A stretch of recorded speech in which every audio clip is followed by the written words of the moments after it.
Welcome to China Events, I am Jason. The deterioration of the U.S. fiscal situation has caught stock and bond investors off guard over the past week, and now an upcoming round of additional U.S. Treasury supply will pose a key test for markets. The question in the coming days will be whether the risks to demand for U.S. government bonds are increasing. If so, this could put upward pressure on U.S. Treasury yields, which could weaken the performance of U.S. stocks. However, if investors end up being less concerned about the fiscal situation, more concerned about the likelihood of slower growth and decelerating inflation, the safe haven appeal of U.S. Treasuries could be strengthened, limiting the high levels that yields could reach. Concerns about a deteriorating U.S. fiscal outlook have been a driving factor in the rise in long-term U.S. bond yields over the past week. Next week the U.S. will reportedly issue $103 billion in long-term treasuries, with the 30-year and 10-year treasuries being the main components, totaling a whopping $61 billion.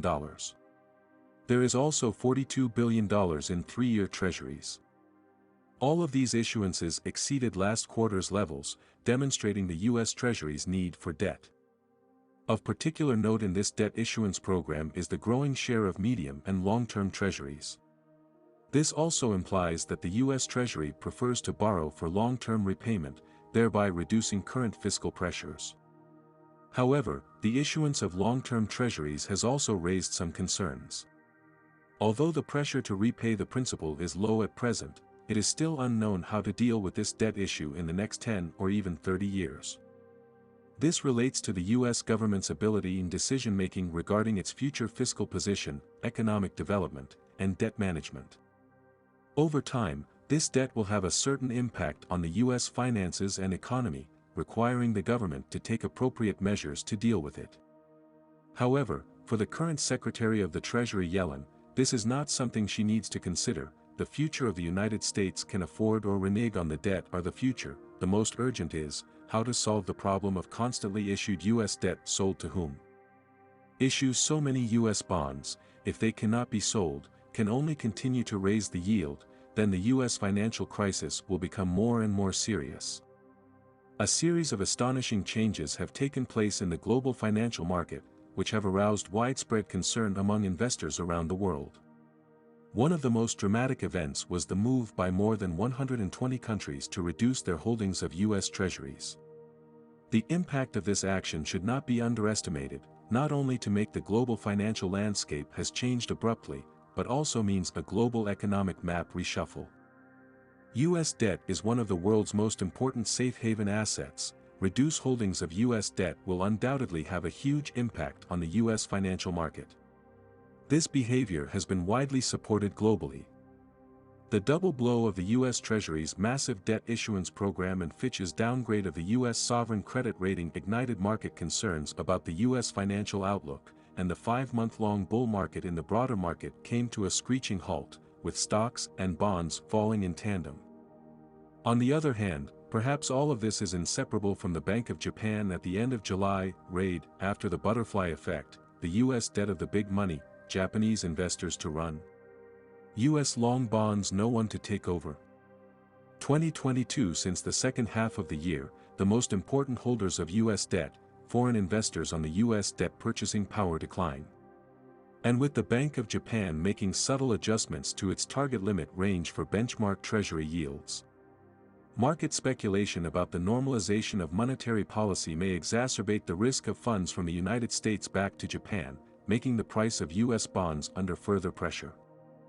Goldman Sachs pointed out in a recent report, the Bank of Japan July interest rate meeting, surprise attack on the market, became a catalyst for the rise in U.S. bond yields, but also to make the global macroeconomic situation more complex. The market consensus on the duration of the interest rate is facing a challenge, because we are entering the summer liquidity conditions of the most severe period. The Bank of Japan since last Friday's meeting to adjust the YCC yield curve policy signals, or ultimately the end of ultra-loose monetary policy, which will make Japanese bonds more attractive to U.S. bonds, the big gold masters, weakening demand from Japanese investors, or U.S. bond prices to extend the downtrend. Market speculation on the normalization of monetary policy may exacerbate the risk of funds from the U.S. and European economies back to Japan, making U.S. bond prices under further pressure. In UBS's 10-year Japanese bond yield model, U.S. bond yields and Japan's CPI are key explanatory variables. If U.S. bond yields rise from here, then Japanese yields will continue to rise as well. Peter Chur, an analyst at investment bank Academy Securities, said that given the higher yields on Japanese treasuries, this may mean that fewer and fewer Japanese investors will be buying U.S. treasuries. Japanese investors are big buyers of non-yen denominated bonds, and therefore Japanese holders will be selling U.S. dollar denominated bonds as foreign exchange hedges are reduced. Indeed, it doesn't have to be a decade later to worry about U.S. debt. All of the recent debt issuance practices have sparked widespread discussion about the risks they could pose and lead to currency devaluation. First of all, they keep tearing down the East Wall to make up for the West Wall, issuing new debt to pay off the old debt without ever really reducing the total size of the debt, leading to a bigger and bigger debt hole and an increased risk of default.